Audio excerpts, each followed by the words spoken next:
Elena Rybakina has the ability to hit a high percentage cross-court winner on ball 6. And you're like, how did you hit 6 better than you hit 1? How did you hit ball 8 better than you hit ball 3? How do you, and went cross court. It wasn't like she has to flirt with line or go open stance. She goes open stance to go back cross, which is kind of weird. A lot of people are late. Most of us are late on balls. We have to go, late go straight, right? Every season gives you a headline, but every once in a while, a season gives you a shift, a moment where you can feel the entire tour moving kind of underneath your feet. 2025 was that kind of year on the WTA Tour. Aryna Sabalenka didn't just hold on to her spot at the top. She made it clear that if you want to be number 1 or contend for slams, you've got to go through her first. And Coco showed us that she can win big even when she's not playing her best tennis, and that's honestly the sign of a true champion. And Amanda Anisimova, she announced herself. 2 slam finals, and suddenly she's in every real conversation about the top of the women's game. But the bigger story, and the one that Tori and I kept coming back to, is how fast the game is evolving. The power, the speed, the way styles are almost blending together. And this new wave of players, well, they're learning and processing at a completely different pace.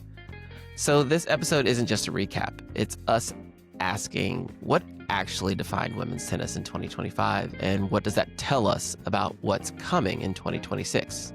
Who's rising, who's slipping, which matchups and matches matter, and why sudden players feel inevitable. Let's jump in. This is the best of 3 2025 WTA year-end review. Hope you guys enjoy it.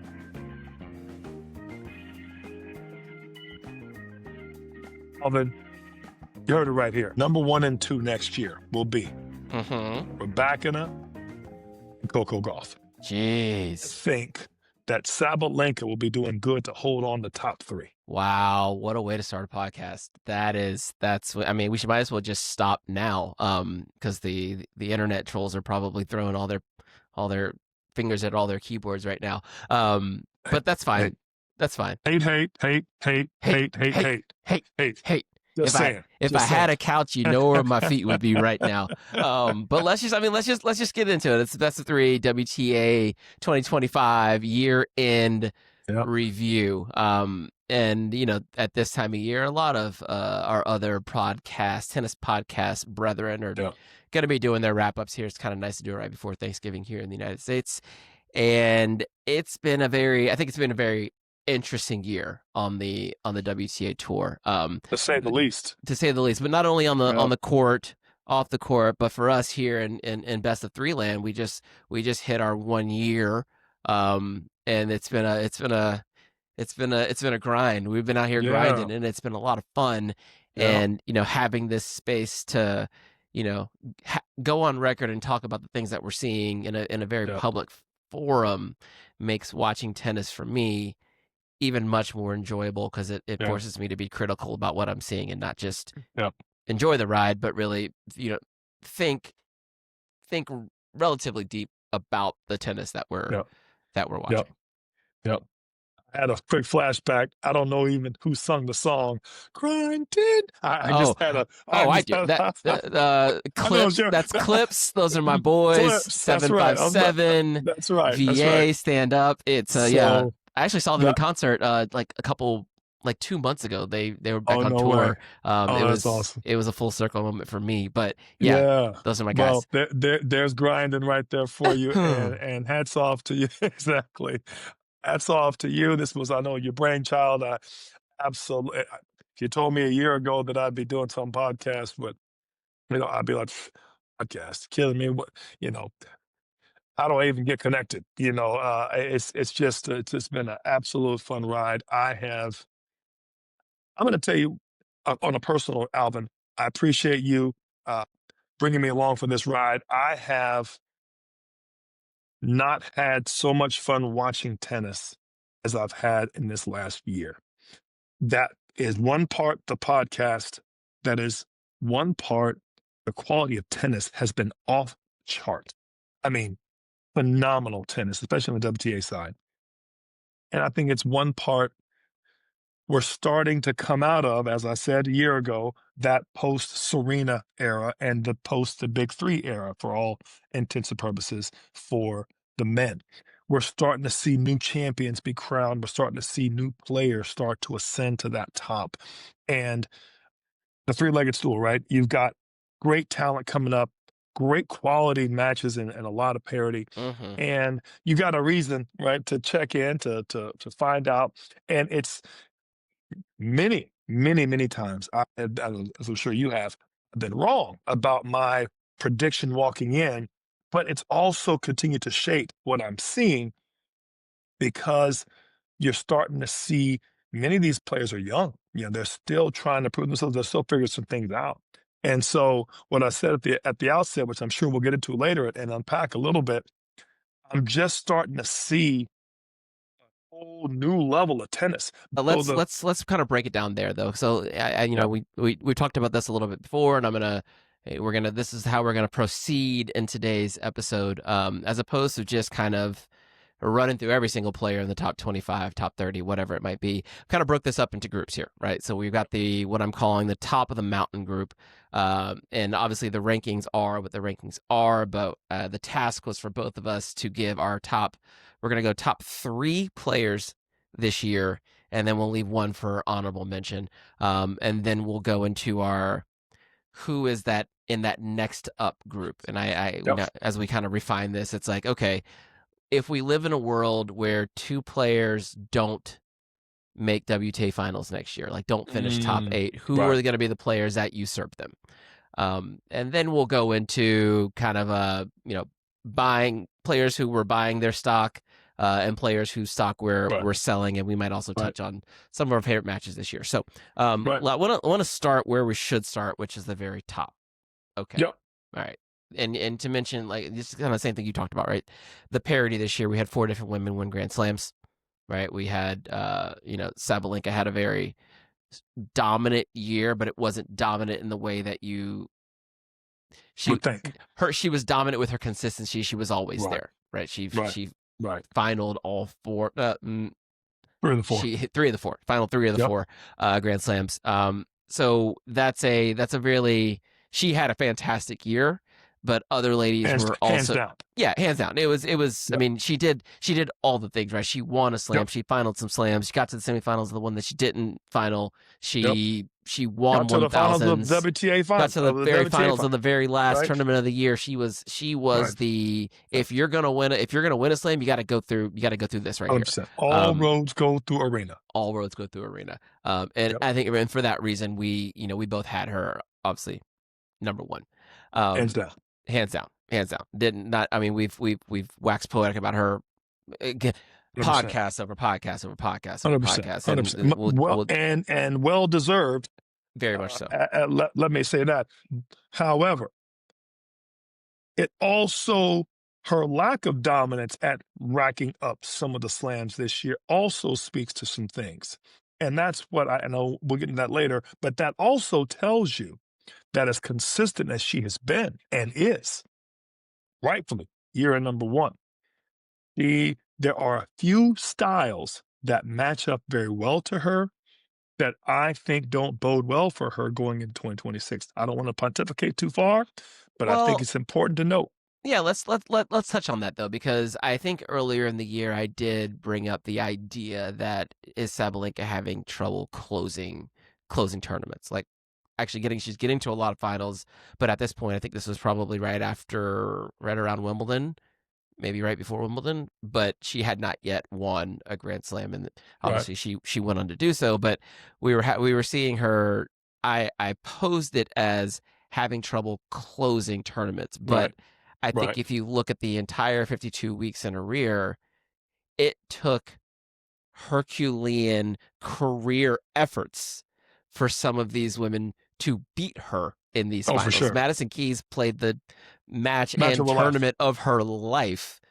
100%. That's what it took to beat Aryna in the third set of the Australian Open final.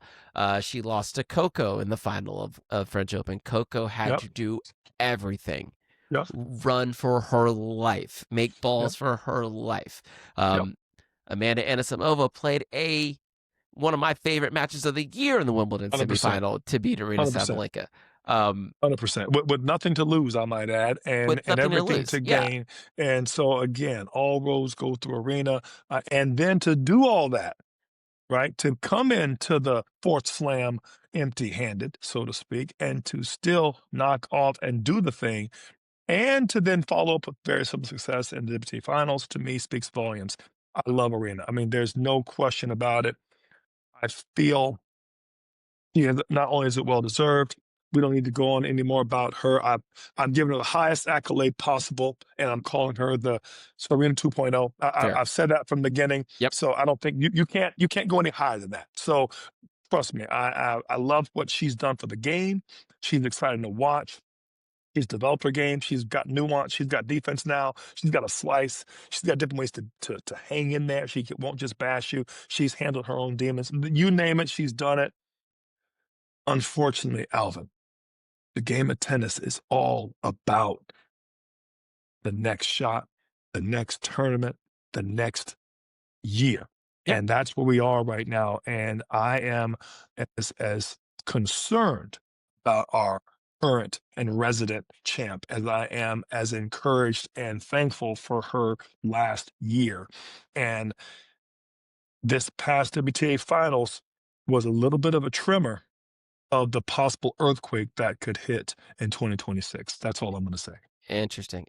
Okay, we'll come back. I'm sure we'll come back to that.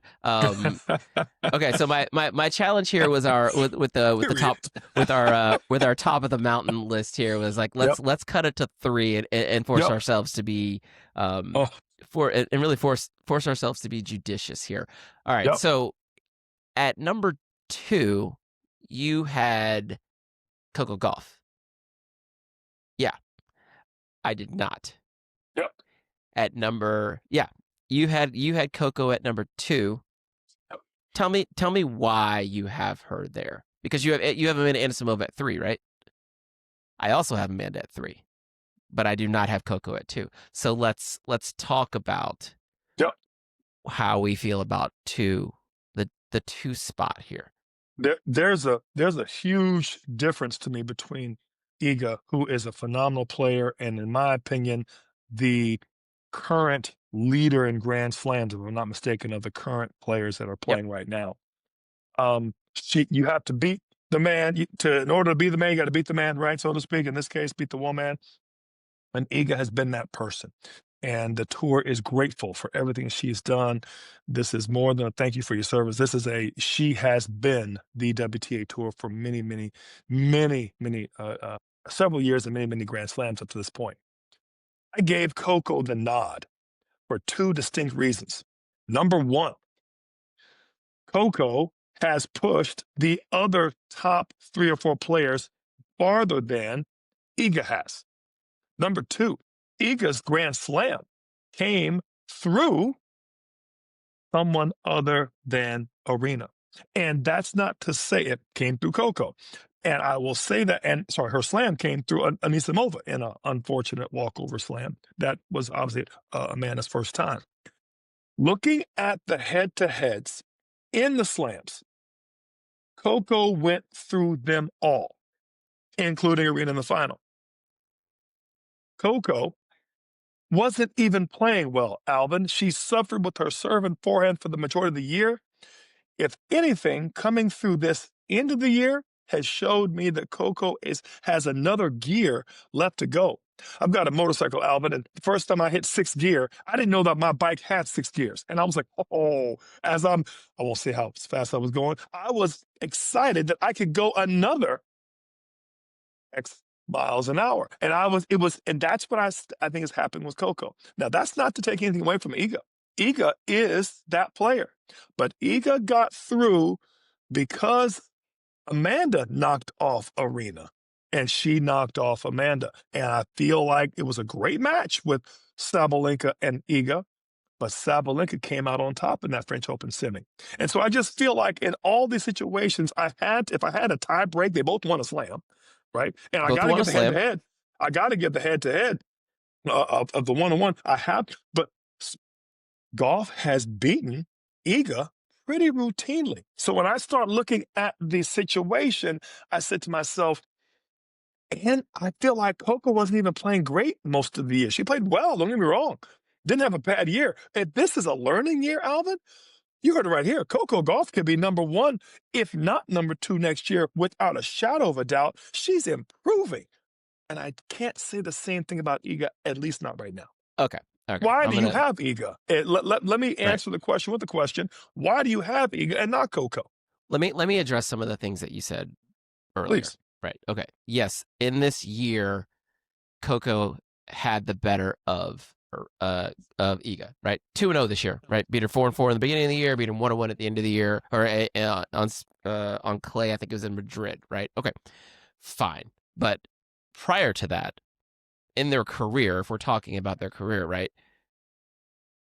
It's 11-4 head to head. Like it's not like it's not close. It's been closer recently in the last 2 years for sure.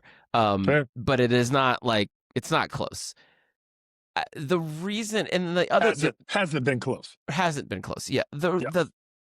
You look at the things that they've done this year. Yeah, they both won a Grand Slam. And I think if you were going to say what's the next Grand Slam for Coco Gauff to win after she won the U.S. Open, you'd think she's going to win French Open at some point in time. So she did not have to go through Iga to get it done. She went through Aryna to get it done. Fine. Okay. Aryna and Iga played a fantastic semifinals. One of my favorite matches of the year. It wasn't for everyone. It was for me though. I love that match. Fantastic. Better match than the final. Hate to say it. Yes, it's your mileage will vary based on the style of tennis that you prefer. But Coco will never have to explain to anyone. You walk away with the trophy, like that is yours. Same thing to be said about Iga winning Wimbledon, right? If you had to guess that Iga was not going to win a Grand Slam, one of the Grand Slams in her career, you probably would have thought it would have been Wimbledon. Well, she messed around and popped one. Okay, so now we're in 8 weeks. We're walking into Iga trying to complete the career Grand Slam in Australia. Pretty cool, right? So I looked at these two and I was like, you know what? There are a lot of similarities here.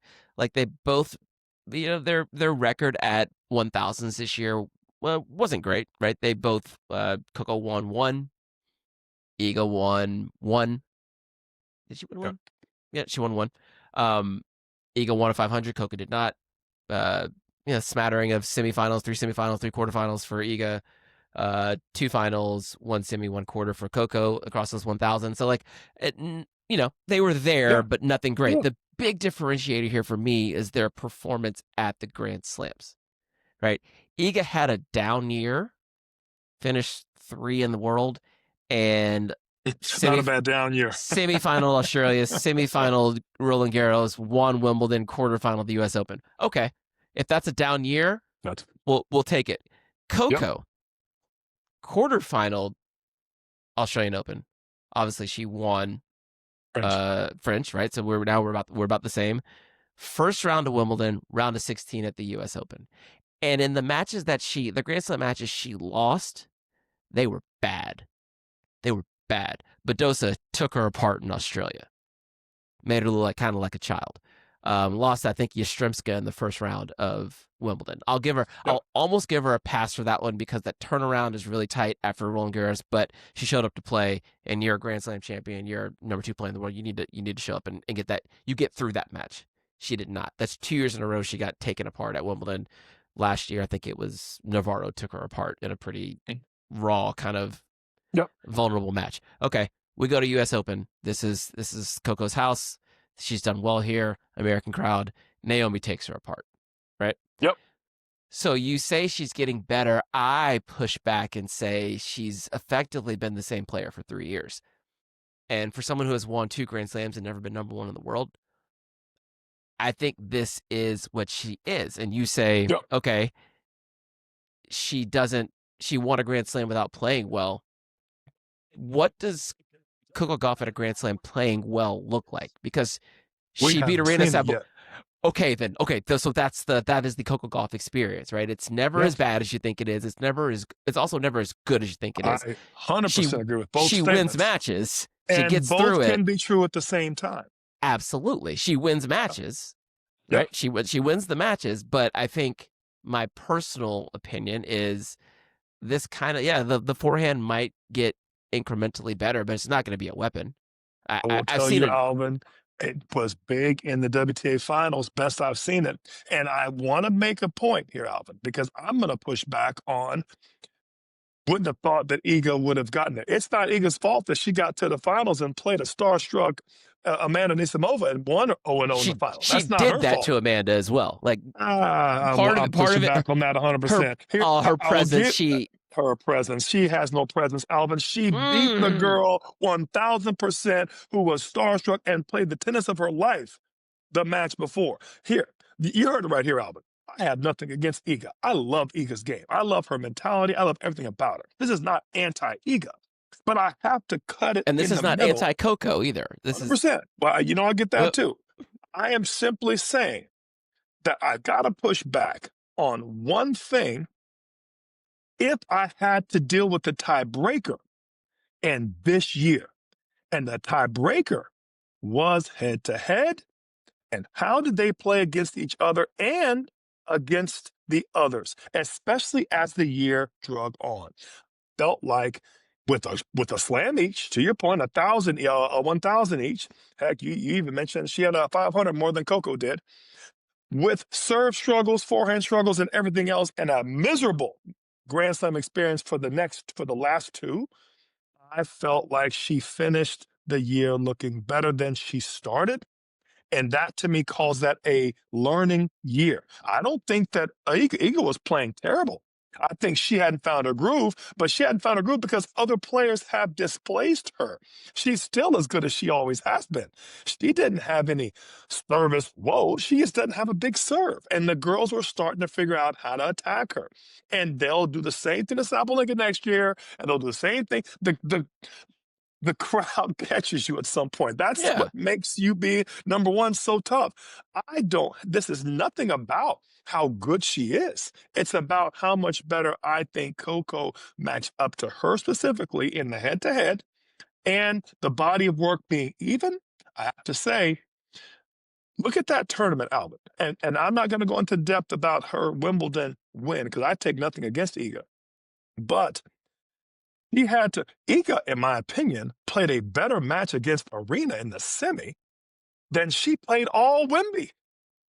And that's all as far as the toughest of the match was played. And did not have to play against Aryna and played a very, I'm just going to say, deer in headlights, Anisimova. I mean, what happened in the U.S. Open when they played again? I believe there were straight sets, and it wasn't even close. I say that to say that helped you appreciate that was a bit of a aberration. And I only say that to say that also factors into do I give Coco the nod? Do I give Iga? I can't say that she smacked down everybody but one player. I can say that she, in that tournament, escaped that one player because Amanda took her over. And again, we can always agree or disagree. That's why I love this podcast. However, don't sleep. Coco will be better next year. Will she? You heard it right here. What does better mean? What does better mean? Is she going to be ranked higher than next year? Her serve can't get worse. Okay, so what does better for her look like? What does that result? Better first serve, better forehand, and she won't be so easily attacked off those two wings. She still returns like nobody's business and runs the court like nobody's business. Okay, and that nets what difference? What difference? I think that nets 2 Grand Slams next year, Alvin. That's what that nets. Now, are you and I going to talk? I won't.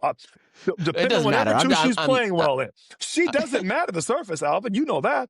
It don't matter the surface. Grass has been her Nadal U.S. Open. It's been her kryptonite at this point. People forget, Alvin.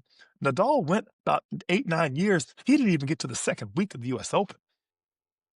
Didn't get to the second week. Yeah, but he won the damn thing 4 times, though. You say that in hindsight. Sure. Just saying. I'm telling you that I think Iga has seen the bounty of her career more than we're on the thin side of her future. Do I think she'll still win a slam or 2? 1,000%. Do I think she'll win more than 2? No, I don't. Okay. All right. I think okay. This will be a good one to Put me on cards. keep an eye on next year. It's like okay, now it's team Iga versus team Cook. I'm not gonna say it like that because I'm Right. team all of them. Right. But yeah, And it's been that's some great tennis they played. that's an interesting to watch Yeah. on.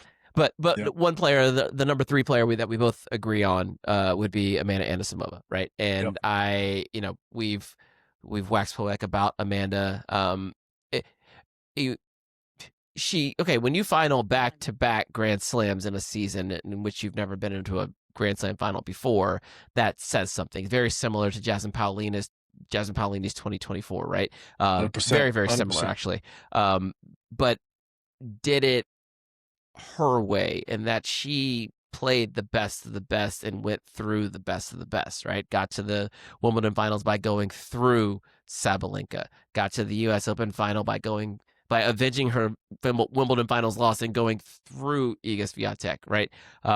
Won 2 1000s this year, got to the semifinals of the WTA Tour finals. It was yeah, I think no better way to introduce yourself to the tour, and it feels a little different than Jasmine's 2024 because we'd seen flashes of this from Amanda before, but her time off from the tour comes back. She's ready to roll. I really like the way she's managing her schedule too. She seems to have a team in place, and they're all on the same page about, we know what we can be, so let's make sure that we're taking every opportunity to show up and be ready to go when it really matters. So you don't see her playing she's not playing a lot of events. She's playing a full schedule, but I'm really excited and slightly, is it real? Like, is it real? Like, it's real. It's real because she's proved that it was real in back-to-back events, and this kind of gets to my point for later in the episode about what she can do, and there aren't many people that can stop her when she's doing what she's doing well. She's proved herself to be a third set threat that she never was really much before. Yep. She's proved herself to be a mental giant, where she used to cave in some matches before. Sabalenka went through something similar 2 or 3 years ago. That's no longer an issue. She believes in herself. Alvin, I gained a ton of respect for her after that absolute butt whooping where she played an awful final in Wembley and came back and said it, looked embarrassed, looked, you name it, didn't play a great final at all, and said it, had the presence of mind to realize she played awful, and almost apologized to the crowd. I think she did apologize to the crowd, but basically owned up to her miserable performance and promised herself and the crowd that she would be better. And Alvin, that's a person with a lot of presence. Yeah. She wasn't celebrating getting there. It was a big step for her. She missed her dad. She gave a shout out to her mom. She had her little nephew out there on the court with her. I mean, you name it. She was just taking it all in stride.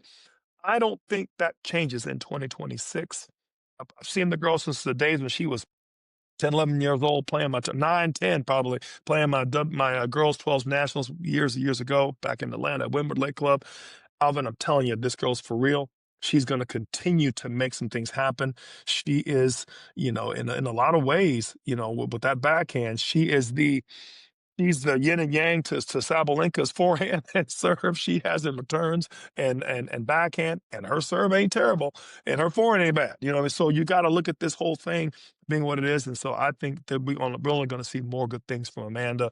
Just hope she stays healthy, stays fit, and really can now start to do Amanda Anisimova, Sabalenka, type consistency through the year to do it day in, day out. And I'll throw another little plug in there for your girl, Iga Swiatek, because she's also been Miss Fitness. She's never lost a match off of fitness, not one. Yep. And so she's going to be around. If anybody slips up or gets a little dinged up, Swiatek's going to be right there waiting to take him out. Okay. All right. Let's kind of go to our honorable mention. The player that we can't leave this top of the mountain without giving them a little bit of shine. I'm gonna go first here. Please. I call her my little sister, even though we have no relation and we do not know each other in the least bit. Madison Keys. Okay. Madison Keys did this year. It will be one of her Australian Open run will be one of the things, tennis memories I'll be etched in my brain for the rest of my life. It was so special. Madison makes you feel like you know exactly how she feels. You feel like you're there with her. She wears it on her sleeve and she comes by it quite honestly, and it was a joy to watch a player just put it together and keep it together for not 2 weeks, 3 weeks, because she won the warm-up event right before. Right. Some changes in her life. Obviously she got married and people talk about that a lot. Yeah. And her husband became her coach. They're trying things Yep. differently, changed Yep. rackets, changed string, and Change the approach. Yeah, changed her approach. Yeah. And with her game, it is one of high risk. It's big tennis, big first serve, big forehand.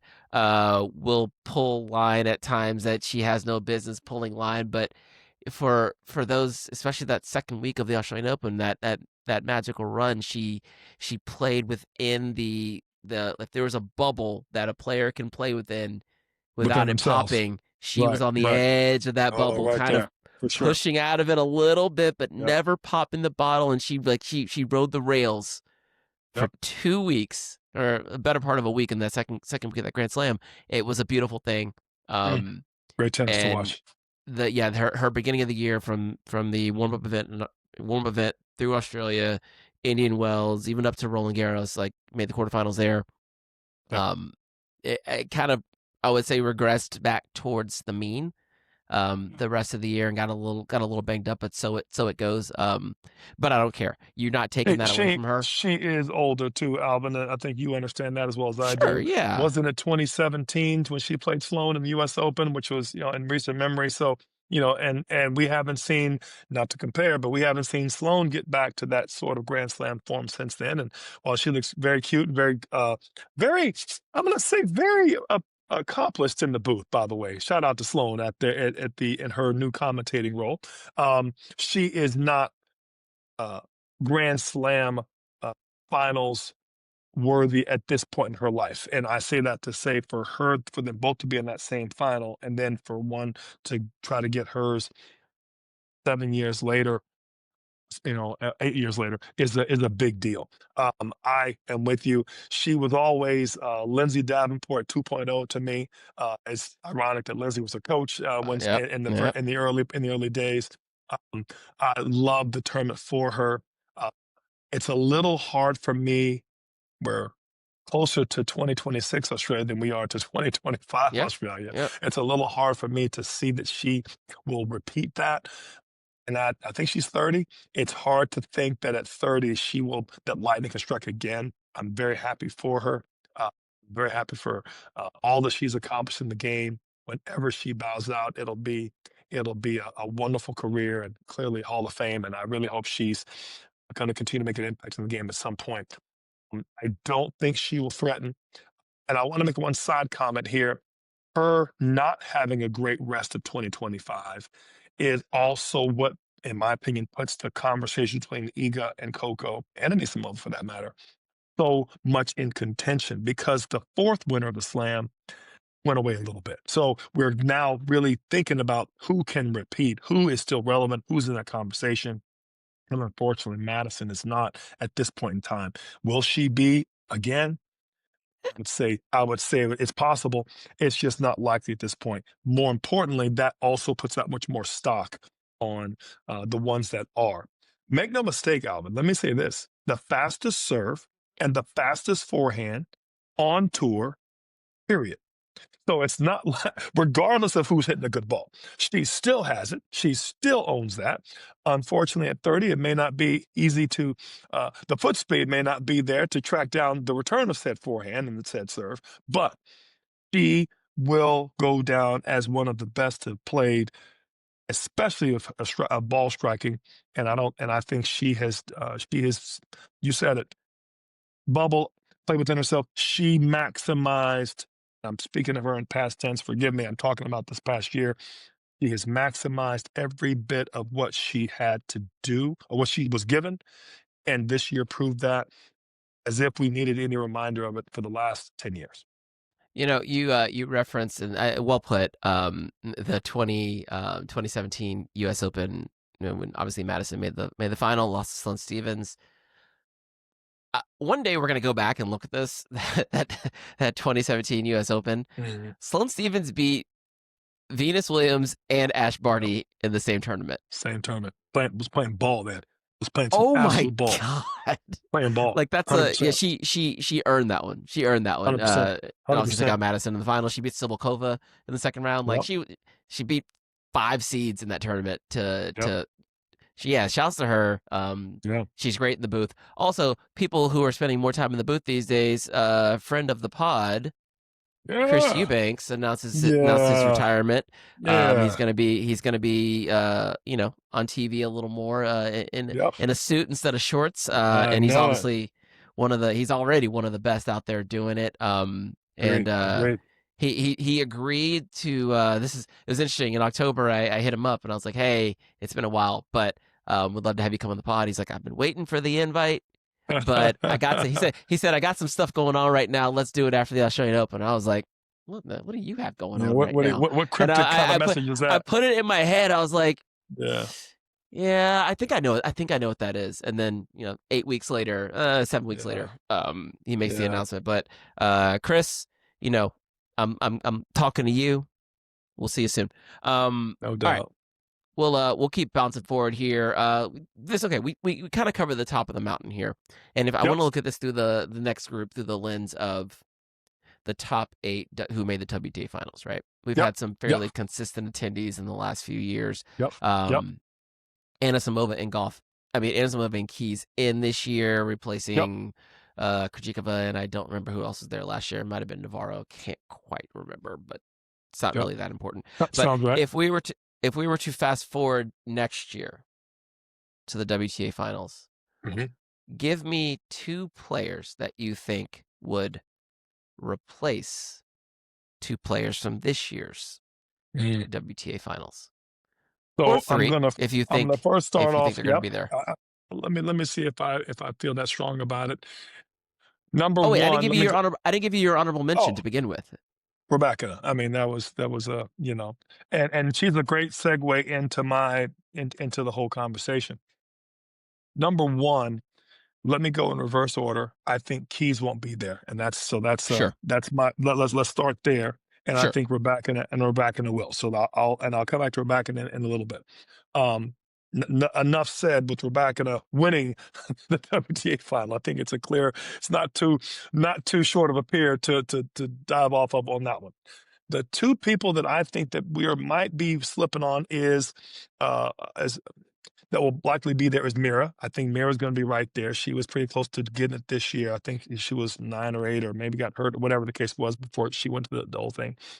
I feel like the person that may not be there next year is, besides Madison, is Jasmine. I'm not sure if Jasmine is going to have the firepower to hang with this new group of Amazons that's now at the top.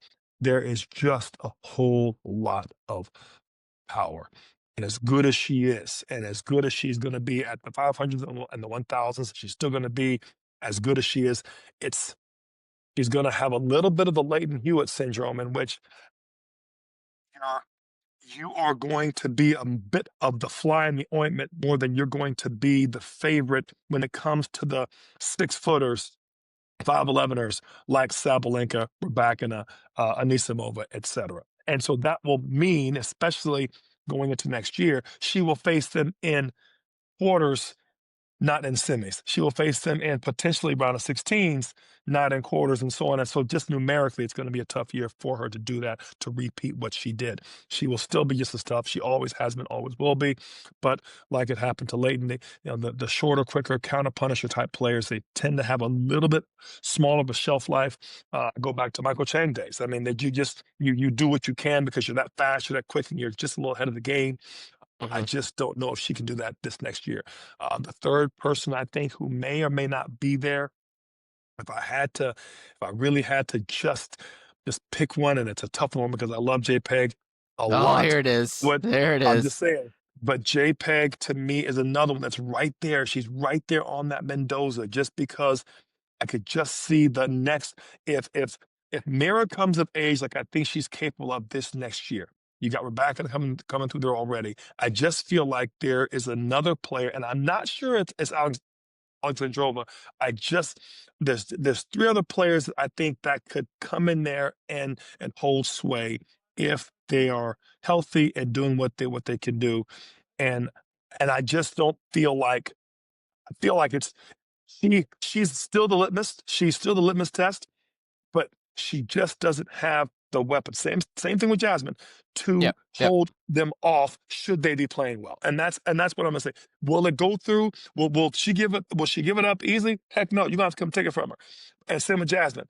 I just feel like if that next level player, if Andreeva is healthy, if you know who's the other player that I'm looking at that could actually could turn the dial, she's the first one I'm thinking of because of just how well she played before and has won a slam. There's two others out there that I feel could bump them out in addition to Mira that may upset the apple cart, and that's what I Sure. see. And even if things hadn't worked the way they did, right? Mirra was in WTA Finals, like she was in until like the last week, and the whole deal with her not being able to get into China, so she couldn't play the event and get any points. Was a passport thing or something, wasn't it?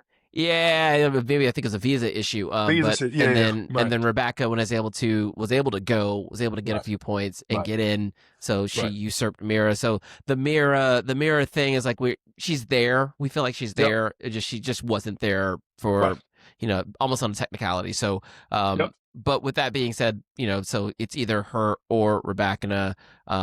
Same thing for me, Alexandrova. She's 31.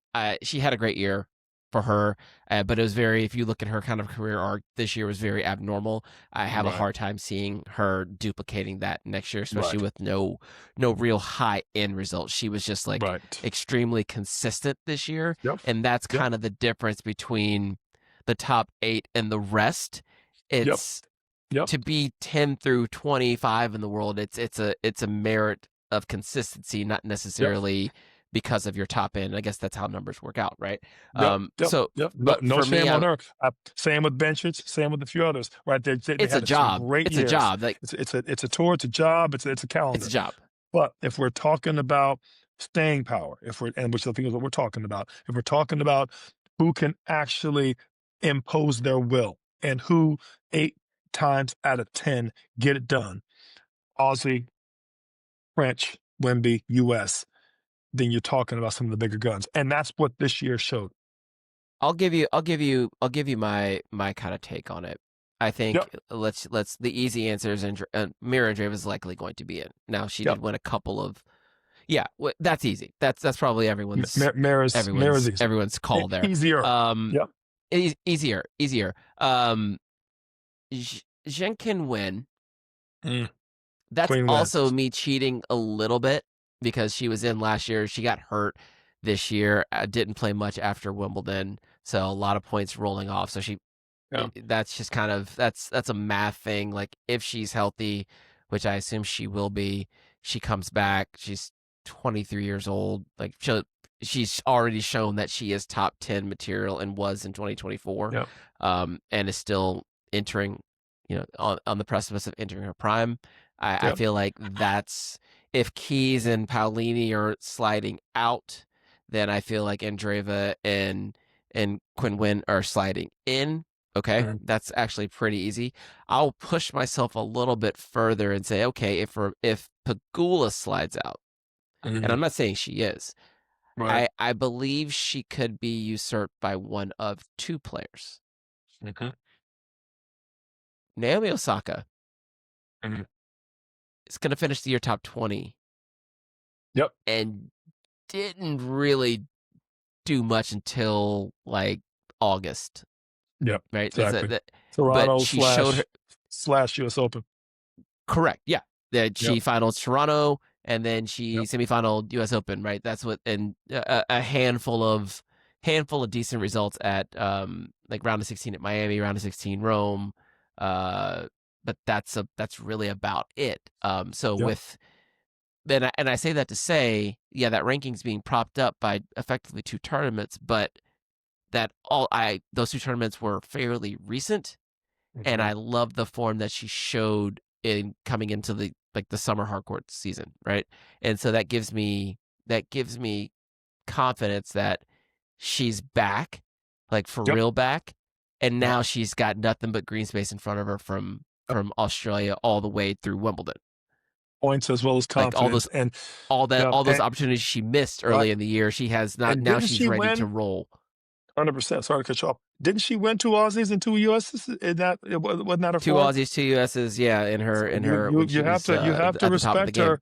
She could strike while the iron's hot and have it. She was my next player as well. Alvin is Naomi.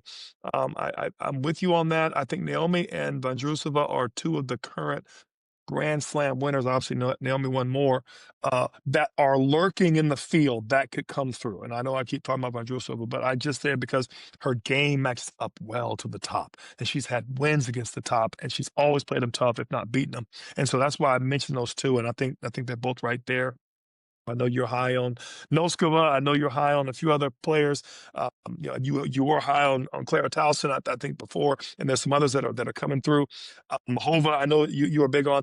I'm not so sure they may get that high. I'm more betting against the spread, right? I just don't know if those other players, the Paolinis, obviously Madison, and potentially Pegula, are able to hang on to 5 through 8 for the entire year. And I know JPEG's going to do everything in her power to do so. I just feel like if that seeding drops and you start looking at the seeding of things, and now she comes up against one of those players, again, in the quarters and not in the semi, that changes things. And so now, not only do you have to repeat the year, you got to go through Aryna. You got to go through Amanda. You got to go through Rybakina. And now that's tough sledding. I mean, to do it twice, man, it's hard enough to do it once. It's interesting. It's interesting the Pegula of it. Like, I'm usually the one that's like bringing you back down to earth on Pegula, but like she has managed to make top 8 the last 2 years. Yeah. Off of not fantastic years. Like last year, 2024, final U.S. Open, right? Okay. Yeah. Didn't make it past the round of First 64 time, by the in either way, of the. if I'm not mistaken. Yeah, but didn't make it past the round of 64 in either of the other 3 Grand Slams. Yeah. It still made top 8 this because year. She kicks semifinal of the U.S. Open, and she kicks butt. Sure, but I think that's a testament to her, like her as a professional. Like this year, she's semifinal of the U.S. Open, like Australian Open, round of 32, Roland Garros, round of 16, Wimbledon, first round, like, and still again WTA Finals. So it's like all she has to do is double quarterfinal, a couple. Right.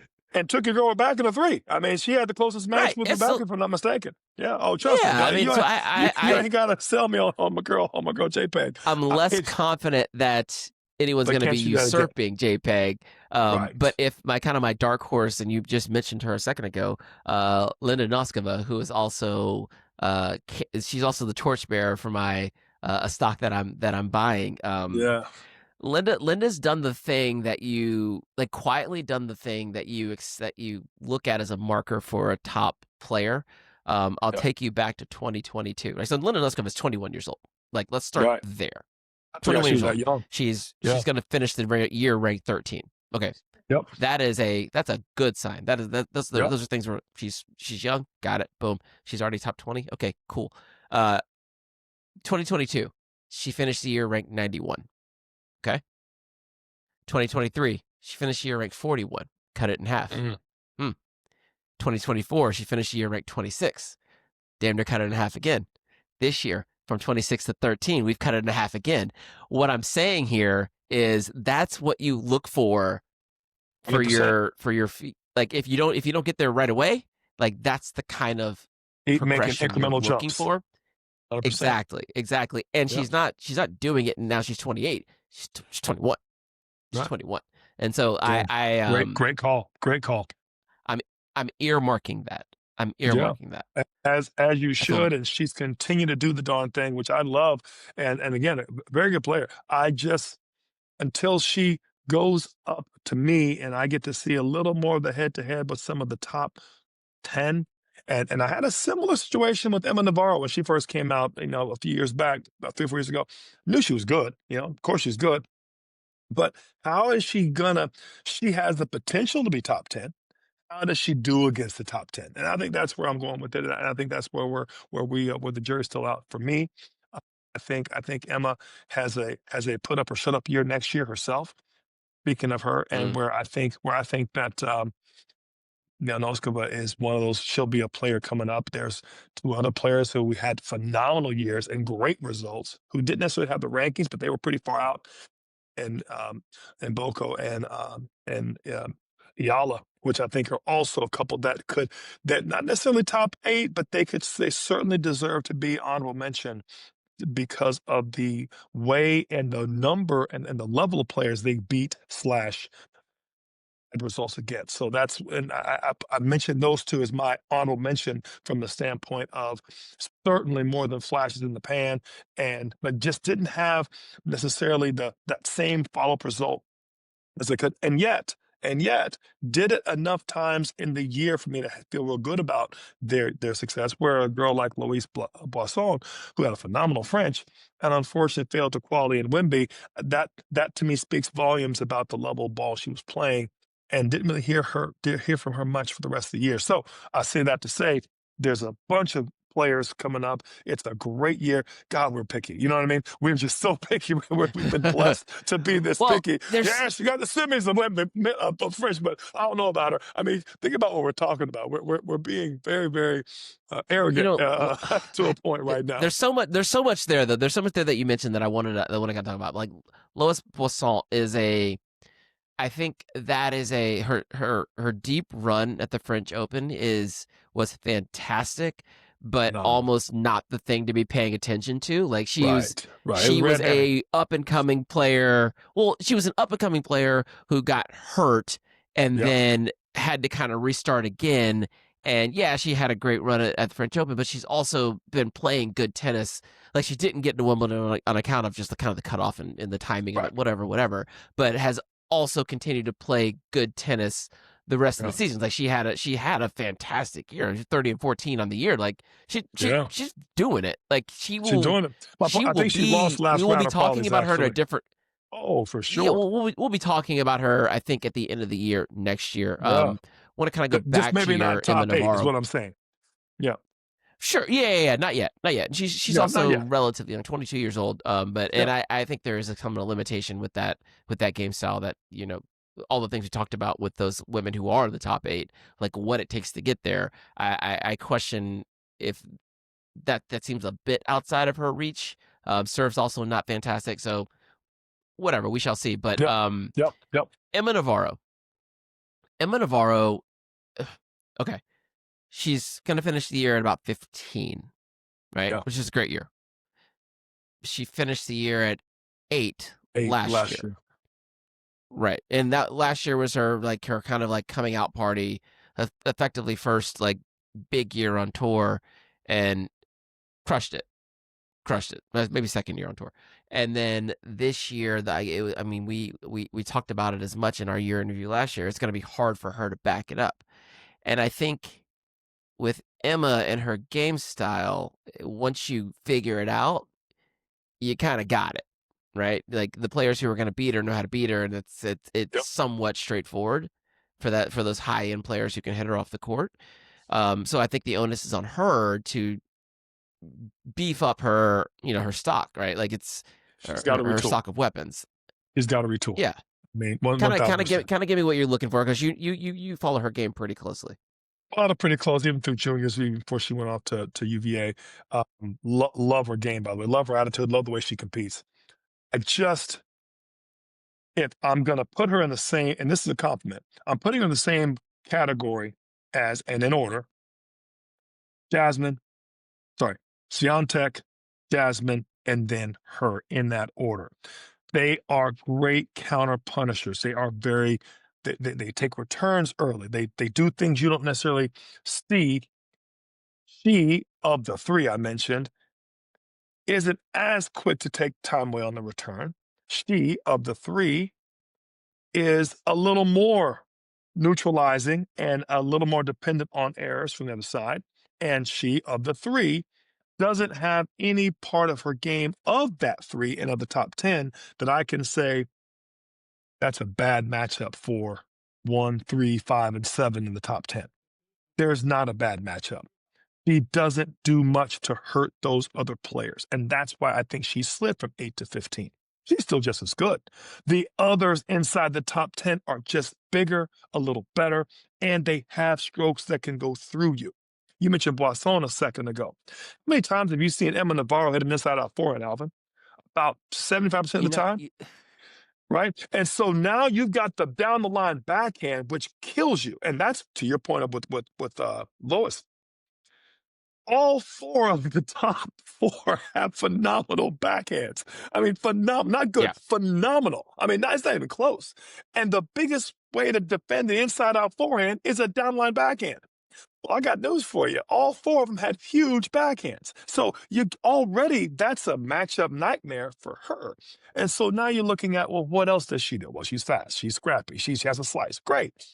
These girls also can handle slice. They can also be steady. They can also outlast you if necessary. So that's what I'm getting at. I just feel like her matchup is not that potent against the top 10. She is the same player she was last year. Unfortunately, the level has been, it's like old Texas Hold'em. I'll see you one. I'll see you and raise you one. And that's what the top 8, especially the top 4, have done this year. And it's just, now she's still youngish. Was she 25? Give or take. So it's only going to be a matter of her. Well, she went to school 2 or 3 years, so she got to be 24, 25. My point is, she still has time to develop something, right? There's still another nuance she can still bring into the table, do something, but she's probably not going to develop a massive forehand between now and Australia, right? She's probably not going to develop a huge serve between now and Wemby. So that's why I'm saying I just don't see it in the cards for her to change too much. And heck, top 10. I mean, how much would you change? It's just to say I just don't see it matching up as well as it has in the past. Again, the ceiling has raised more than she's dropped. When you mentioned Iga Paolini Navarro, I like that. It's like in reverse order. It's like good, better, best version of a player, right? They're all kind of very, all very similar game styles. But the one thing that I was thinking about was like, okay, the difference, and then you said it. It was like, you can do all those things, but I need you to be. Can I visualize you going forehand hard cross, inside out forehand, inside in forehand finish point? Like, can you do it? Can you, when you need to, can you step on the gas and go boom, boom, boom? And Iga can do it. Obviously, I've seen Jasmine do it. She obviously can't do it a lot, right? Because of her stature. Like, that's a lot to ask. But then I was like, I've never really seen Emma do it. And then you said it. Like, it's like, I need that at some point, and that's your third deviation of that game style. So I'm with you there. It's like, okay, she had a lot of points to defend. She didn't do terribly by going from 8 to 15.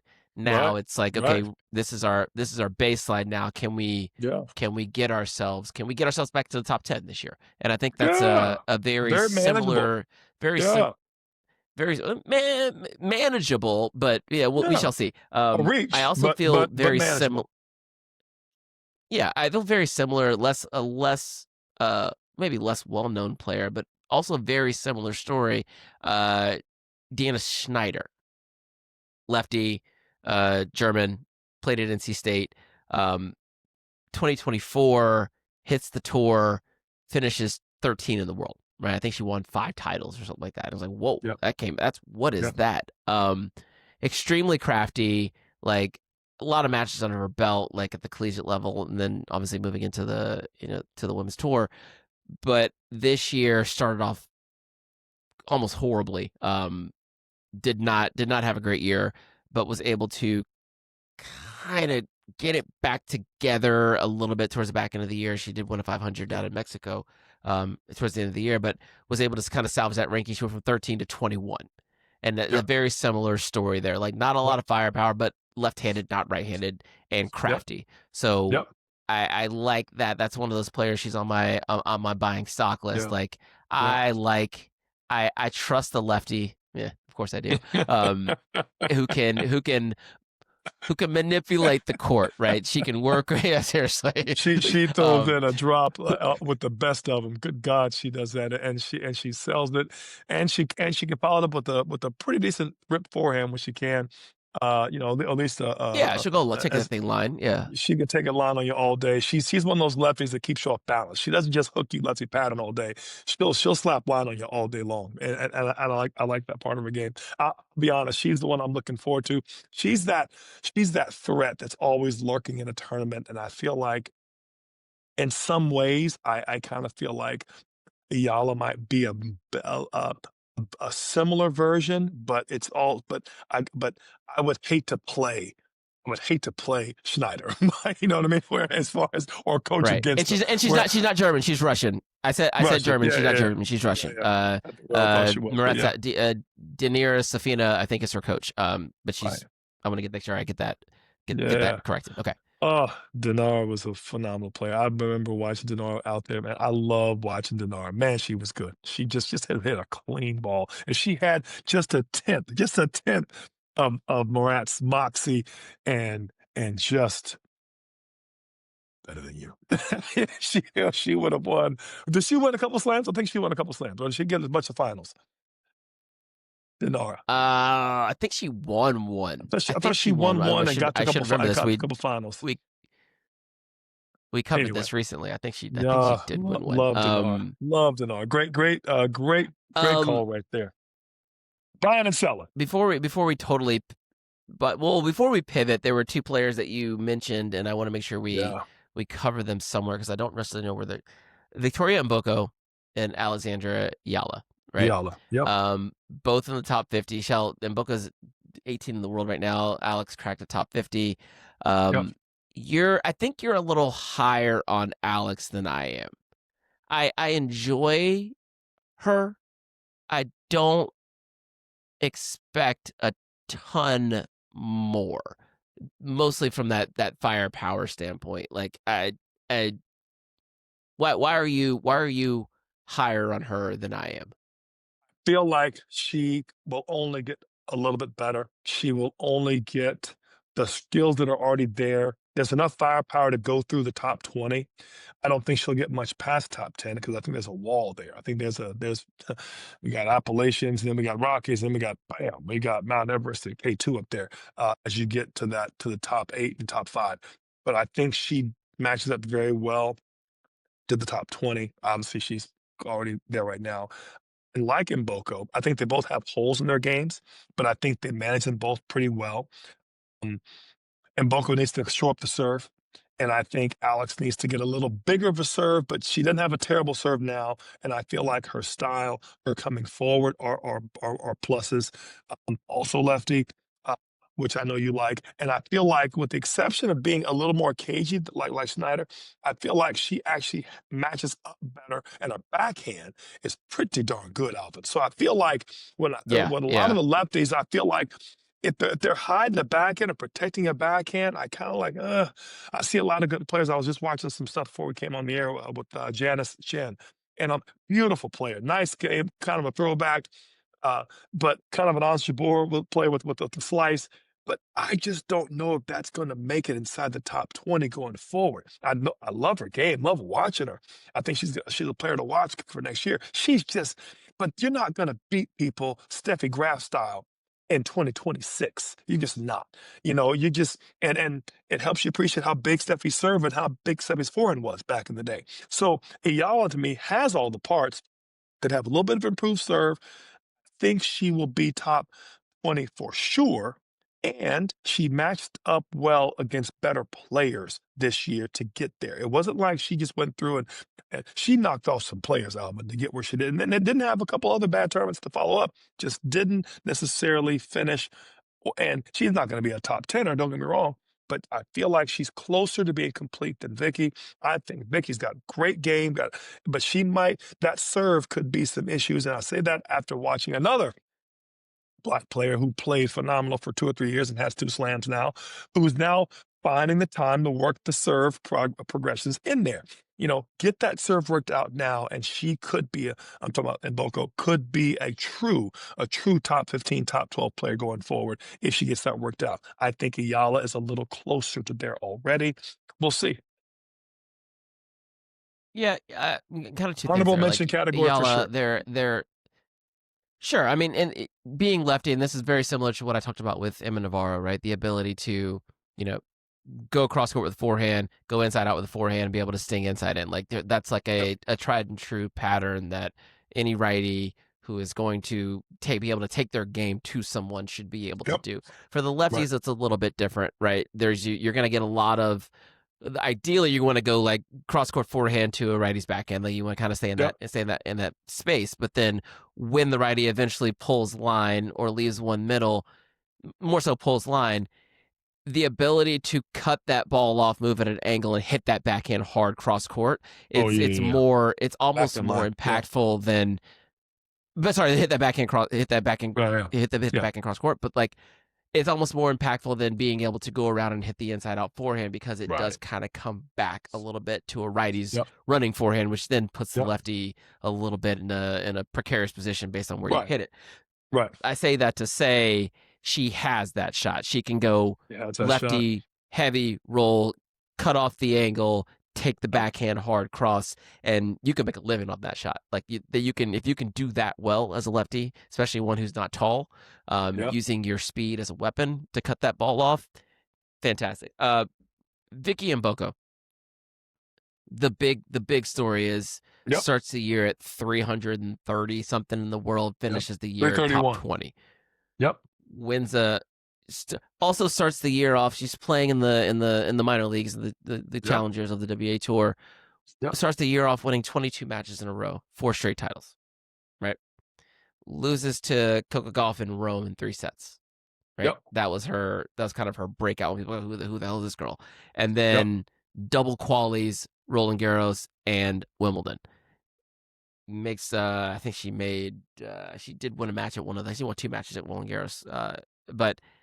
And then coming off of Wimbledon, gets into the main draw of DC, and that's where I saw her in person. I watched her match with Rybakina intently. I did not miss a ball of that match from sitting right next to Rybakina's box. Like I was in that match, and I was watching it, and I was like, yeah, she's good, but she's mentally extremely tough.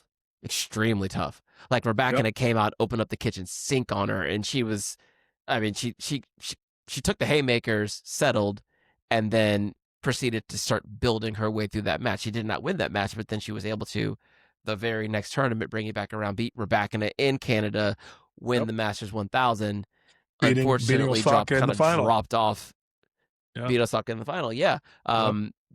Did not have a fantastic rest of the year, but also ran into some pretty tough players, got some bad draws, a little banged up, probably a little tired, and then rounds out the year by I think she won a 250 at the end of the year, beat Eala. I have to double check that one. The talent's there. She's got the firepower. Backhand's fantastic. I would like she will clean up the forehand. She will. She will clean up and the serve. And she handles pace like nobody I've seen her at her age and level. Handles pace extremely well, which makes me feel like, and can deliver it. She, you always talk about can absorb pace as if you're storing it somewhere and you're just delivering a shot almost off pace. She redirects extremely well. She can absorb and redirect, which I think is a very, they're 2 skills, and she does them both well. Her serve wasn't terrible. I just feel like technically, you actually had sent me some footage of that, and I was like, I could see that thing breaking down a little bit. Make no mistake, she's around, and I felt like both players have won enough to believe that they belong. And I think that's the biggest thing that I see for both of them going into this next year. Couple categories left here. I'm going to save best matches of the year for last, actually. I was going to do it next, but we're going to do it last. Buying stock. We've touched on it a little bit here. Nosková, Shnaider for me. Leylah Fernandez God, it feels like Leylah Fernandez has been on tour for 27 years. But she's only 23 years old, and is going to finish the year top 25. So, Leylah in the back half of this year, once we got into the U.S. hardcore, it's like started to, I don't know, I'm not going to say I don't feel like she's that much different of a player, but it started to feel like she understands who she is as a player. She oftentimes strikes me as someone who is kind of not in between game styles, but trying to do more than she can do. And it seems like she has now found her way of winning tennis matches. I think, yeah, her middle ground. I feel like a player who is seeded in the back half of seeds for a Grand Slam is about where she belongs, kind of considering the amount of firepower she does have. And then my last one is Peyton Stearns, and Peyton's testing me. She is testing me. She is testing me. I'm gonna go ahead and buy the stock now. She's sitting at 63 in the world. I feel like next year is her year, and if it's not next year, then it's not gonna. It ain't gonna happen. Yeah. But I feel like Peyton Stearns. I really enjoy watching her play tennis. She's one of those ones that, like, if she's playing, I'm watching. Yeah. But yeah, I need her to start winning some more tennis matches and not losing to 40-year-olds in DC. That's what I need, actually. Yeah. So you're buying the stock, though. You're buying it. I'm buying it because it's cheap and readily available right now. So I feel like it's going to be worth something. Worth something soon. It's like Bitcoin right now. Here's my thought. I've already told you my 2 or 3. I think we agree on Mboko and Eala. I think Osaka, I think, has been well documented. That's not even a stock. That's more of a bond at this point in a hedge fund. We know she's only going to continue to play some decent tennis. I am buying Alvin, and I've already talked about Vondrousova. I think if she's healthy, I think she's going to continue to do some big things. You love Vondi. You love Vondi. I love her game. I love she's lefty, Alvin. She has nice flash. She has a big forehand. She can work the court. She's won it, and she's beaten some of the top en route. And I feel like she was on her way doing it this year, just got a little dinged up. And had she been healthy in Wembley, I think she could have done some more things. And ironically, I don't feel as strong about a Krejcikova, who also won Wembley, who I don't think can necessarily repeat as much, because I think she's got to do more to be in shape, to be sharp, to be whatever in the years to come. The person I think I'm buying the stock on the most, Alvin, for this next year is that I think will have a better year than we've seen to date. I'm buying Mahova. I think she's only going to continue to. I think she's feeling like she's going to be left out if she doesn't. I think she's. I've always thought she was a good player. I think she'll make a run toward that top 10, top 12 this year, and has not done so up to this point in time. And also buying, and this will be one for you that you probably won't get. I actually think that. And you'll get a kick out of this one. I think that Emma Navarro will actually maintain / improve back toward her, just because of her heart and her fight. As much as she didn't have a lot, I don't think I'm buying her stock to leave it where she's at. I don't think she drops. She's just too much of a fighter. She's too much of a winner. She's already proved that. Like you feel about Peyton. And, I think we both kind of agree with McCartney Kessler being one of those players that she's my next one. They're only going to keep getting better. They're going to keep getting more seasoned. I feel like Emma is the foremost of that group of the American college players that are continuing to move on. They're starting to kind of make some hay. And where I don't feel like players like Sophia Kenin and Danielle Collins are going to be around much, going forward, just due to age and everything else. So I feel like she's going to be right there. The player that I think is going to that I hope comes out to kind of shock some players. I'm hoping. Hope is not a strategy. Hope is not a strategy. The great Adam Gosky is and she's in that same mold. hoping that Ashlyn Kruger can do her thing, Alvin. I just feel like with her stature and with her Yeah, and with everything else, yeah. I'm buying her stock because she is somewhere in that top 50 range. I think she could be top 20 if she continues to move forward. I've seen a few little upstart players, Lise and the little girl, Christian, the little Romanian girl. They're all good little players, but I just feel like at the end of the day, you need somebody that can bang a serve, that can actually go through some players and not just beat some players on their good day, or Yep. on her good day and on their bad day. And that's where, Lise and Christian and I hate to say it, even Kazakina to a degree, they need some help, if you're gonna beat them. Who's the other Donna Vekic, and who's the other one that had a pretty good year this past year? Got to a bunch of quarters and I got to a couple quarters in the round of 16. You sent me a podcast about her coach talking. European player got to, I think she got the quarters of U.S. Quarters of Australia. Good good player, but I don't see them Yeah, I know pushing what you're talking about. I the just can't envelope. remember now. Whatever her name was, Sure, sure. her name will come to me.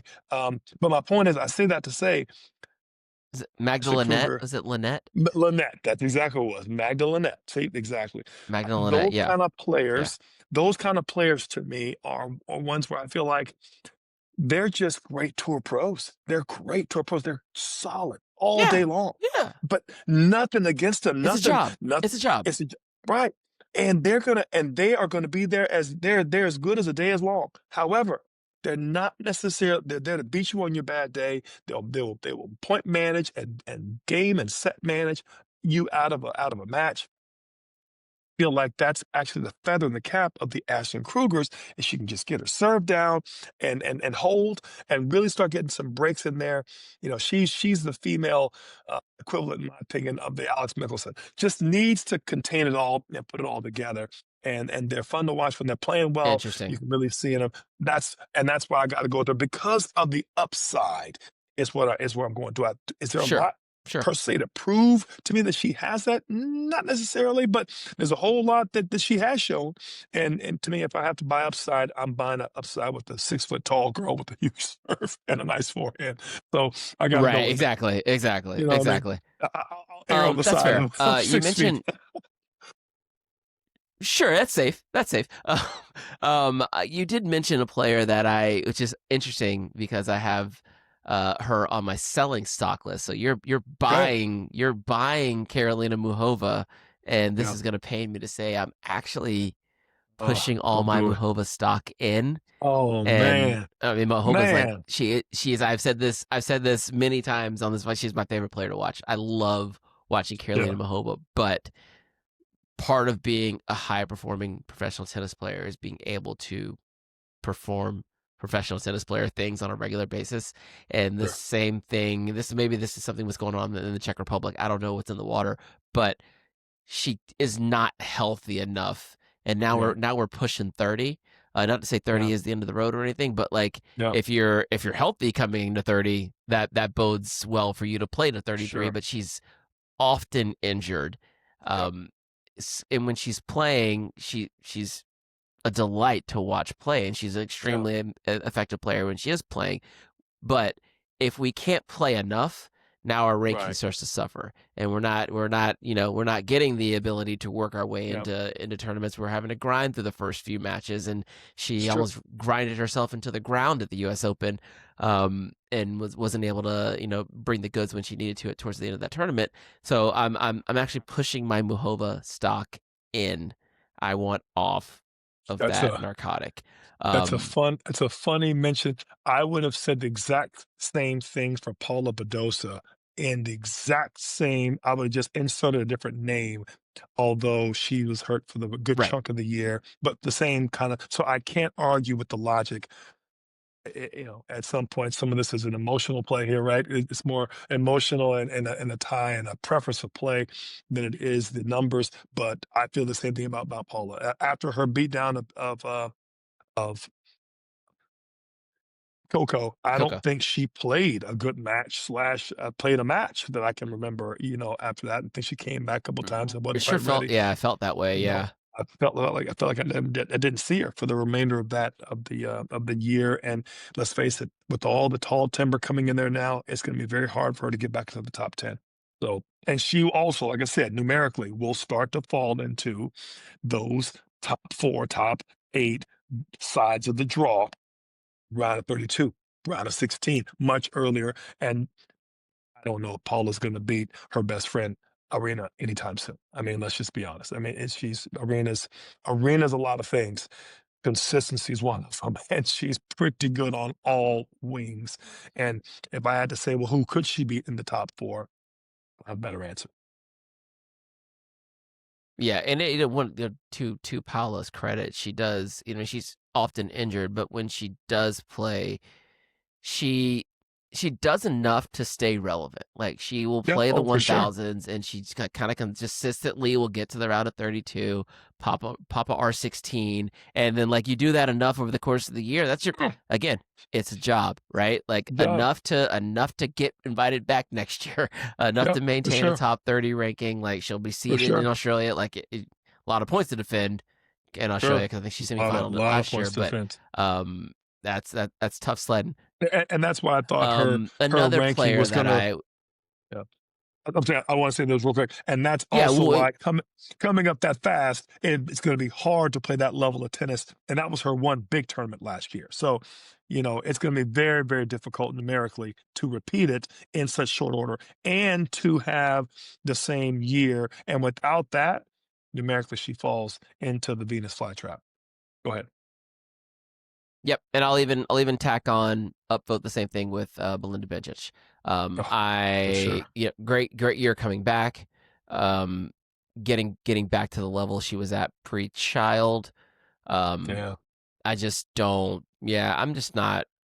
I No, just not for me. I don't think that's real. I don't. I watched a lot of her matches, and I'm like, some of the draws that she got through, some of the weirdness she kind of avoided. I don't feel like that 11 ranking is. That's a house of cards right there. Yeah. I don't buy it. I don't buy it one bit. Yep. I don't buy it so much that I'm willing to sell all of that. I don't want that. I don't want that Yep. stock. Um, Yep. and then Alina Svitolina, not to knock on the moms or anything, but I feel like the I feel like the families, well, obviously married to Gael, who you mentioned earlier. They have a Yep. child. Gael hung it up the end of this year. She is 31. She shut her year down early. I think right after the U.S. Open, she's like, I'm done for the year. It just kind of feels like post-child, she came back, had 2 really good years, 2 really strong years, evolved as a player, not just got back to the Yeah. level she was at. She evolved Agree as a with that. player, added weapons. I feel like she is maybe moving into a point in her life where there are other things that might be more important. And For sure. we'll see. I don't know her. She's not my friend. I don't know. She Yeah. didn't tell me this. This is just what I'm. These are the tea leaves that Yeah, I that am you're reading. reading. Yeah. Tea leaves that I am I'm reading. pushing I'm Yeah. pushing off on Yelena Ostapenko. I'm selling. I think she Hey, is that makes 2 of us. you know what I mean? Let's put that out there. Of course, Layla, you mentioned earlier. I have another album that I think that is has had some decent results, but I just don't know if I see her. I agree with you on Svitolina. Heck of a player, been around for a long time, has done a great job, and congrats to her and Monfils, and I could see them, you know, they'll be fine, right? The player that I think, and this may be a bit, you know, we talk about Layla, Emma Raducanu, Alvin. As much as I was impressed to see her come back, feel like Emma Raducanu Mm-hmm. is not. She didn't come back enough for me to feel like she can withstand the quicksand that is becoming the top 20. He looked good. He's looking better. And then I just keep seeing issues, injuries, hurt, this, that, and that, which is fair.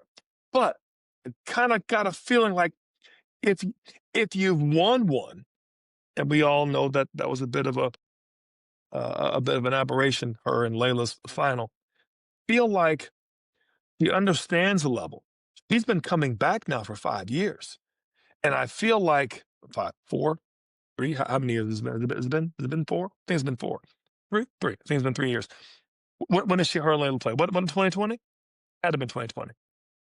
5 years. No, it wasn't It's 2020. It was like 2019? 2021. 2021? Was it 21. COVID? 21. Yeah, it's 21. 21. No, We COVID are was 2020. 2020. We are 4 years later. And while she's better, she's not 4 years better. And so in my opinion, the labyrinth of the top 8 continue to push the next player down. If I'm gonna sit here and talk about JPEG has a chance of getting pushed to 5 through 8 stats, well, heck, she's already there. You know, you already know what I feel about, you know, what I feel about the rest of them. So that's gonna push that next tier down. That's gonna push the next tier down. I don't think, you got a handful that are gonna push out some top 20s. What does that do to Emma Raducanu? Pushes her 25 to 32. And now, again, numerically, she's going to face those players who she's never beaten, but she's going to face them earlier. So I was really, really encouraged that she played some pretty good tennis. I was really hoping she would stay the course and maybe show you that she is starting to gain ground. I felt like Osaka gained ground and started to show you her form from before and showed you that she's still finding it a little bit. I saw Emma play as good as she played before, but everybody else is a lot better. That's fair. And Emma, I feel like Emma, there's a pretty clear cut ceiling for her. I think it's whether or not she can consistently get to that ceiling. I feel like she's a little better than 25 in the world. I could see her creeping into the top 20. Do I see her getting into the top 10?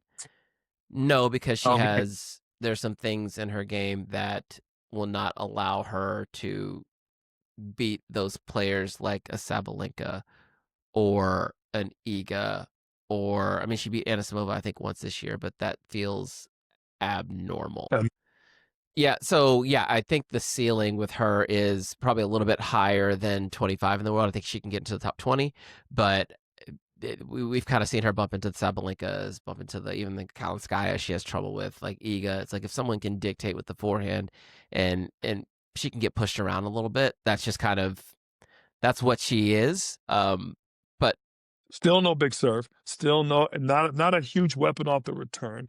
Her game looks good, but she just doesn't do much more past that. And I right. feel like, she's in a very precarious spot because she's still carrying around this, but I won the Open once before, baggage a little bit. I should be getting back to that level instead of looking at it as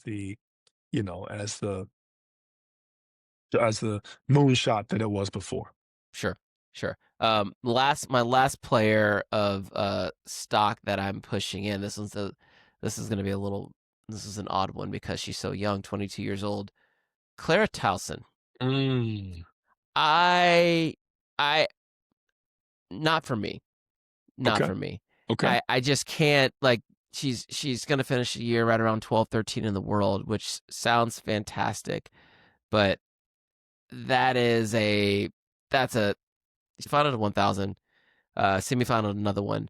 But besides that, like round of 32 Australia, round of 32 Roland Garros, round of 16 at Wimbledon, round of 128, like first round bounce at US Open.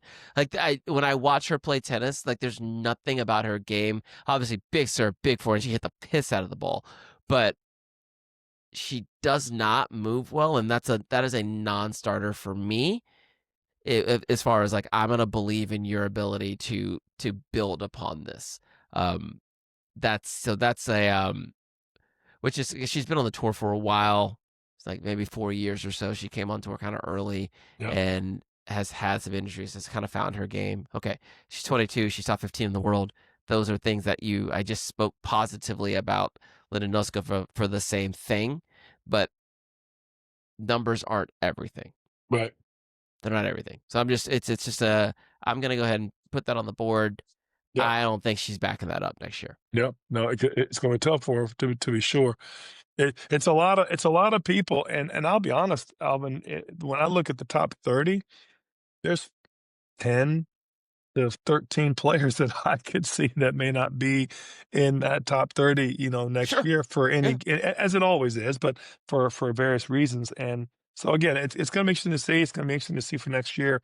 Um, I'm curious the top matches. I'm curious to see what you got. Yeah. You know what I mean? So this is an interesting one for me. You mentioned earlier Madison Keys versus Iga Swiatek, Mm, semifinals Australian Open. it was a great match. I'm gonna open that one up even further. I'm cheating a little bit. Madison's entire second week at that event Right. Was was some phenomenal it tennis. just felt like one long match that Yep. was amazing. Fourth round, she beats her back in a 6-3 in the third. Yep. Quarterfinals, she beats Svitolina 6-4 in the third. Semifinals beats Iga, match tiebreaker 10-8 in the third. Finals beats Sabalenka 7-5 in the third. Right? That was a fantastic way to start the year. I remember when that tournament finished up, I was like, oh my God, what an Australian Open. What an Australian Open. What a run for Madison. So I'll choose the Iga match as my favorite Yeah. because she fought Iga. I always say if you can get through the first hour on court with Iga, you're doing something. You got to take Yep. on that first initial wave. And some Right. people end up in the locker room before that wave is over. Yeah. But if you can, most end up in the locker room. right. But Madison fought it off. Yep. And was able to okay, got out of that first set 5-7, but then was able to stick it back to her 6-1 in the second set, and then we were in our match. And then the back and forth in that third set was phenomenal. So that's Yep. I'll say that was my favorite match of the year. What about you? Yep. I'm gonna have to go with Coco and Sabalenka in the French final. Mm. It was good tennis from Coco. Coco had not been playing great per se, and at that point in time, I didn't think she was that good of a clay court player. I have to mention this with the asterisk of Swiatek and Sabalenka in the semi, which I thought was ball striking, probably the best match I've seen all year as far as absolute just hitting of the Unloading. ball, unloading on each ball. But the tactics that she chose, the things that she was doing, the things she had to do in that match, things I have not seen Coco do to date. And that's why I'm going to give that to her. And it was her second slam. I felt like she's continued. Mm, I felt like she grew a lot in that tournament, in that match. And I felt like that was it wasn't just a win. It was another level of maturity, and another level of understanding. I can win different ways. And that's why it was a big one for me. I 100% agree with you on everything Madison related for the Aussie.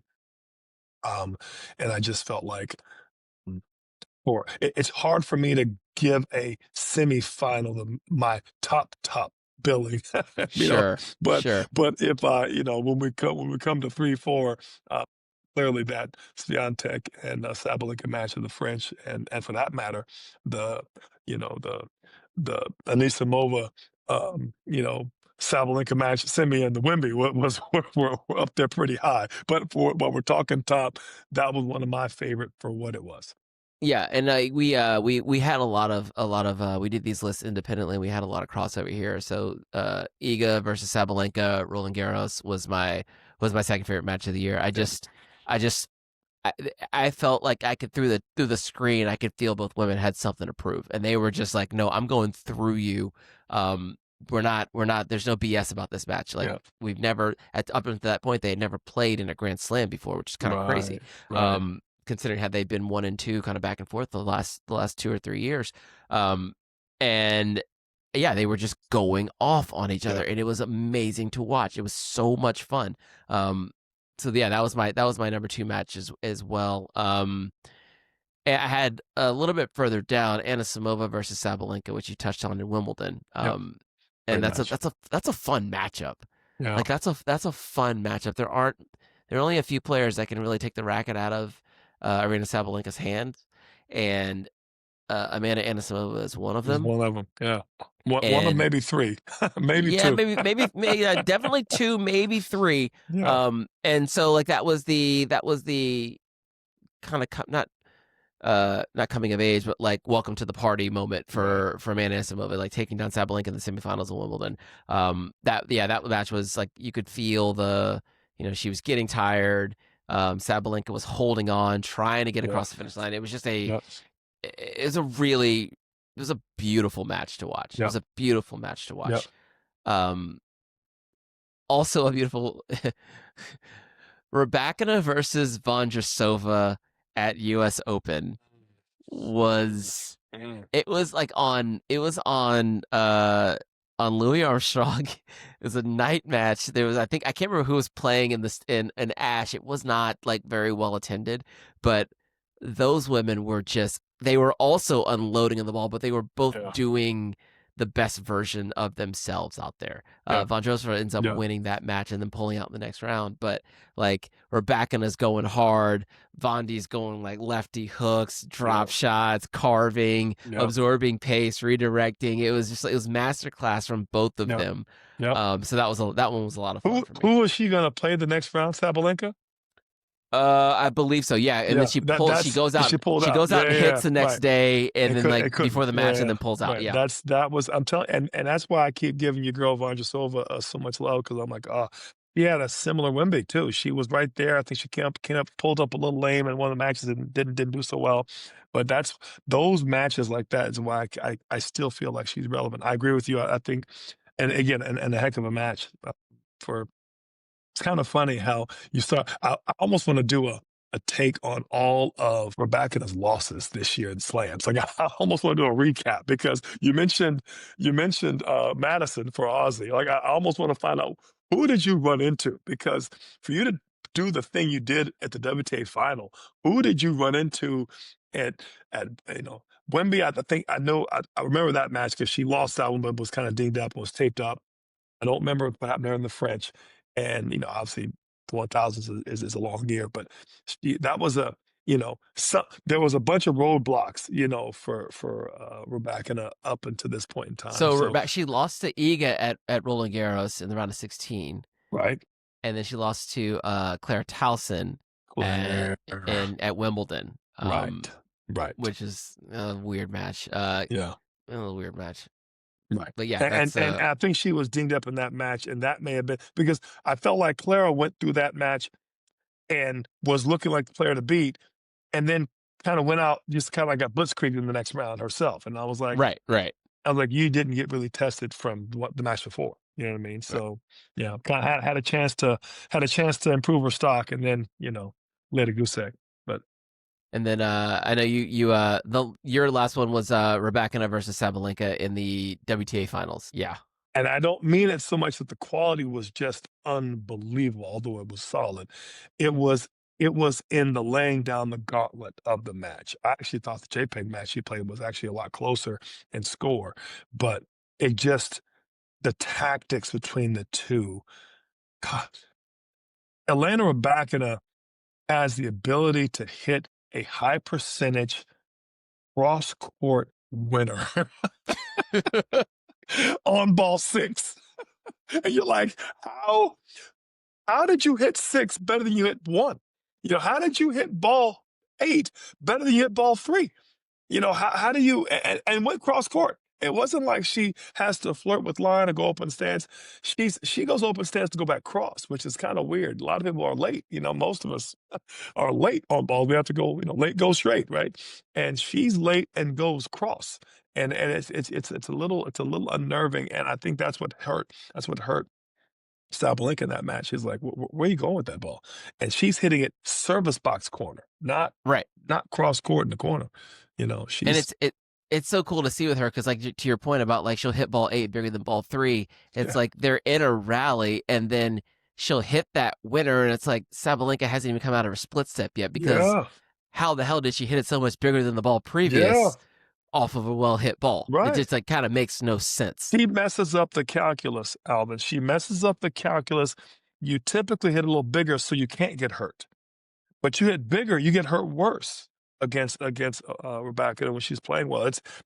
She's a very, very unique player to play against, and she's limber, she's tall, but she's mobile. I mean, she hits clean. She's she serves big. She has returns. I mean, there's not a lot she doesn't do well. I mean, and keep getting her mind right. If she has her mind right, buddy, this girl's gonna be dangerous next year. She's gonna be dangerous for real, and that's what's gonna be. It's gonna be interesting next year. Right. And then we'll finish up here. My last top match of the year. I'm gonna go with Barbora Krejcikova against Taylor Townsend, U.S. Open. That That was a good match. was a fun Yep. match, and I think is one of those matches where I wanted Taylor to win. I don't think a lot of Yeah. us Americans wanted Taylor to win. Yeah. But I think if Taylor had won that match, gone to the next round and lost, she wouldn't have gotten any more out of that than she did losing that match. Like, she introduced herself, especially with all that happened with Ostapenko first round, and then she backs that up by beating Mira Andreeva in the second round, and then we progress our way through the tournament, and we come up against a former Grand Slam champion in Krejcikova, and she had that match. She just couldn't get over the finish line, and with the entire American crowd pulling for her, Babs was able to pull that match out, and Babs' post-match speech was so gracious. Like, I know you guys were not cheering for me. I know you wanted Taylor to win, but I appreciate you cheering for good tennis, and hopefully you'll pull for me tomorrow. It was a masterclass winning speech on on quote unquote enemy turf. It was that match had everything for me. And I love matches in Louis Armstrong as well. Oh my God. Great tennis. It was a great turn for Taylor. I agree with you 100%. That was just great. Who did Taylor play the round before that? It wasn't Ostapenko. Who did she play the one before? I think Mira. She beat Mira. Was Mira the match that she kind of came out of the woodwork? I think you're right. That was a heck of a match. That was a heck of a match. I was in Arthur Ashe for that match because she played before Novak played against Cam Norrie, and I was just like, Jesus, like she is beating Mira like Mira stole something from her. And Mira did have some. I was like, yeah, Mira doesn't, maybe not so great against players at slams in their home country. I don't know. Maybe that's what it is. Because she lost to Bossana in French Open as well. It's just I don't know. I'm chalking out to her being 19 or whatever, however old she is. I mean, fair. It was also pretty late too. Night matches are weird. Well, we'll stop there. That was a good one. Had fun looking back on the year here. We'll get back together later on. Just a great year, Alvin. I mean, it was a great year. I know this episode went long, but God bless. There was so much good tennis, man. Let's cover. I mean, I'm looking back, like, even you mentioned Taylor. I left Taylor off my buying and selling because I was like, she had such a great year. But I'm curious, can she repeat it at the same time? I'm like, yeah, I think she can. But you had to cut it off somewhere. You know what I mean? I mean, just great tennis, and hats off to the ladies on the tour this year and the WTA in general. I mean, they got a lot right. I really hope that they continue to make it be as player, I'm going to say sustainable, going into next year, because I feel like if they do that, they're buying the stock of the WTA, because it's really holding its own and being a very good entertainment product to watch. As the kids say, keep that same energy. Sure. And with that, best of three, we are out.